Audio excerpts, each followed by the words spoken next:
Opera on BBC2.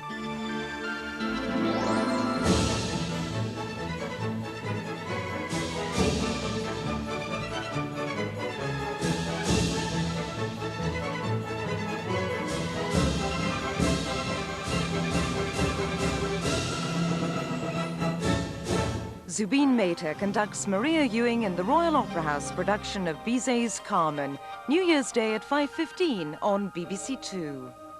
Oh, Mama's had a contraction. Ruby, I'm pulling you out of the womb. Good girl, keep breathing. Ruby takes a trip in 40 minutes on 2. There's film comedy over on BBC One in about 50 minutes, with the first showing on network television of a lively story about a middle-aged millionaire who decides to join his son at university. Rodney Dangerfield stars as the freshman who's gone back to school. That's except for viewers in Scotland. Well, next on BBC Two, we had originally planned to bring you a global report on the last decade of India's history. This programme will now be shown on the 25th of January. We made this change to our schedule in order to bring you an assignment special examining the history of the USSR and a studio discussion on the future for Russia and the new Commonwealth. David Dimbleby introduces Moscow Year Zero.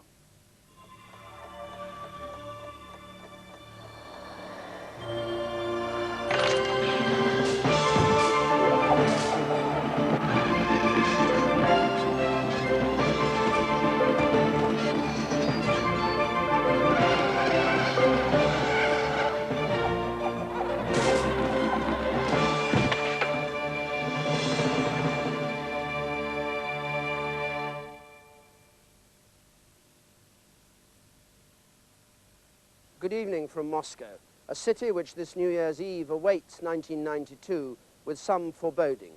This is Year Zero, the start of the post-communist era. And it's a year in which the people of the old Soviet Union expect to be paying the price for the 74-year domination of their country by communism. All the promises came to nothing, from being a superpower which was able to defeat Nazi Germany, to confront the West during the 40 years of the Cold War, to send the first person into space. Nothing's really left, except a discredited theory, an economy in collapse, and queues outside the shops for even the basic staples of life, like bread and potatoes. It looks, Boris Yeltsin said in his New Year message, as though the enemy had been managing our country. Tonight we're going to be looking ahead at what chance the new Commonwealth of Independent States has of recovering from this enemy occupation without descending into chaos. First, Charles Wheeler, on how the practice of communism brought the Soviet Union to its knees.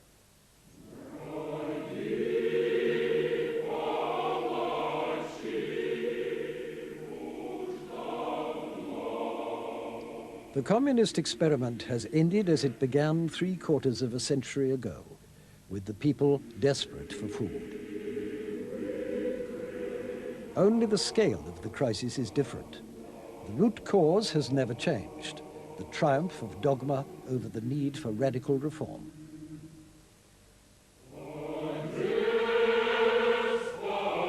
The very first of the communist reformers was the founder of the revolution himself, Lenin. Lenin was no Democrat. There must be no opposition to the party, he said, the source of all authority. The state, Lenin once declared, is an instrument for coercion. We want to organize violence in the interest of the workers. But by 1921, organized violence had brought the Soviet state to the edge of ruin. The Bolsheviks had won the Civil War. They had beaten back the foreign forces fighting beside the White or Tsarist army.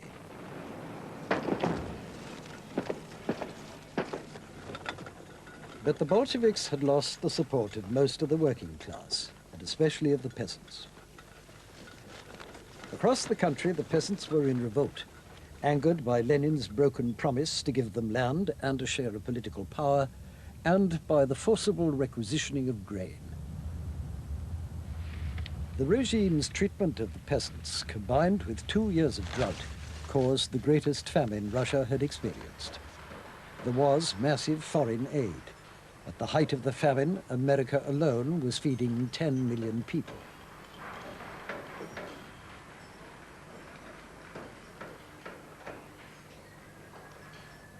But at least 5 million died of starvation.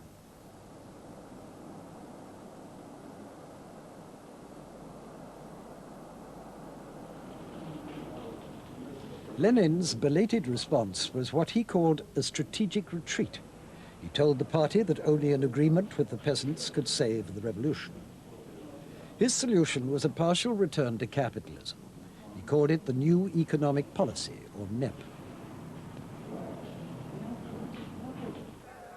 NEP allowed the peasants to sell their product on the free market and to buy consumer goods as an incentive to grow food for the towns. The peasants responded. For the first time since the revolution, production came close to pre-war levels.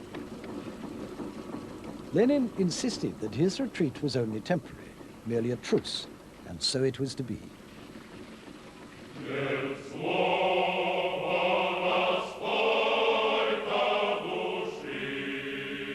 In 1924, Lenin died. He had never been a wholehearted reformer. What changes he made were tactical. But even tactical changes were not to recur for nearly 30 years. The winner of the ensuing power struggle was Joseph Stalin.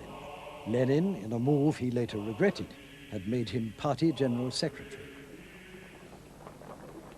It was 4 years before Stalin felt strong enough to reverse Lenin's economic reforms. In 1928, he announced an end to the truce, a return to socialism and communism.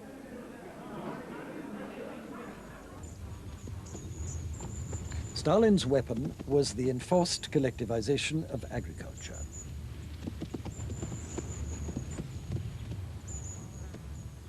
Thousands of party activists descended on the countryside with orders to liquidate the more prosperous farmers and drive the rest into collectives.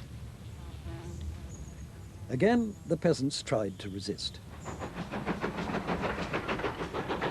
Millions were transported in goods trains to Siberia. Those who survived the journey were put to forced labor in camps. It was Lenin who started the camps. It was Stalin who filled them.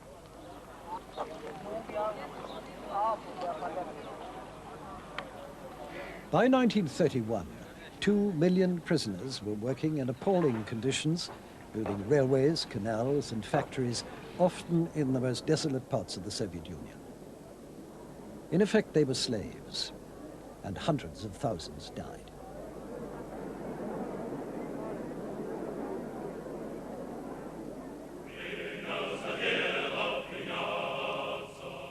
Stalin was obsessed with the need to catch up with the West. In 1928, he launched the first 5-year plan and ordered its completion in 4. The result was a frenzy of planning and a system of centralized control of the economy that has bedeviled the country ever since.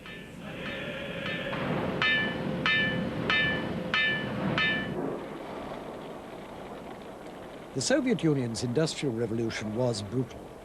It was also highly effective. In the Second World War, it helped to save the country from certain defeat by Nazi Germany.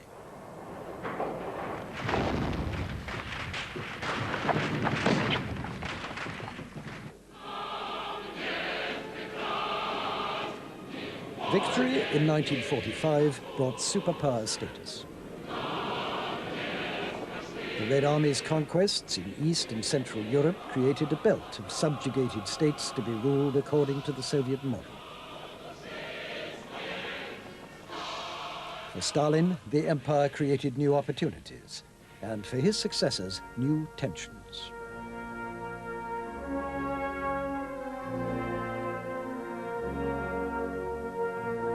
On March the 5th, 1953, Stalin died.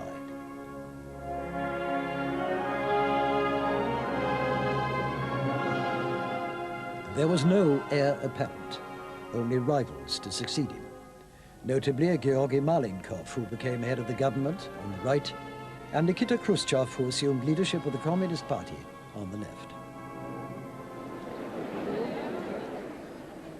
The ensuing struggle for power brought with it the first stirrings of reform since Lenin's time. An end to the worst features of the terror, a limited amnesty, a downgrading of heavy industry in favor of consumer goods, and a more conciliatory attitude to the West, culminating in the end of the war in Korea. But to the subjugated peoples of Eastern Europe, Moscow's reforms were evidence of insecurity. Their effect was not to soothe, but to incite. In June, strikes in East Berlin touched off a revolt that spread all over the Soviet-occupied zone of Germany. Only the intervention of Red Army tanks saved East Germany's Stalinist leaders. For the Politburo, this was a warning of the dangers inherent in reform. It would be 2 more years before Khrushchev, by then the Soviet Union's undisputed leader, felt secure enough to tackle the Stalin cult and with it Stalinism.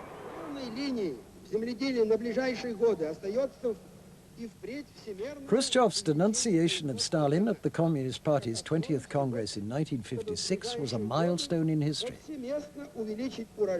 But it was the dictator in person he found guilty. The party he acquitted. Indeed, the party was never...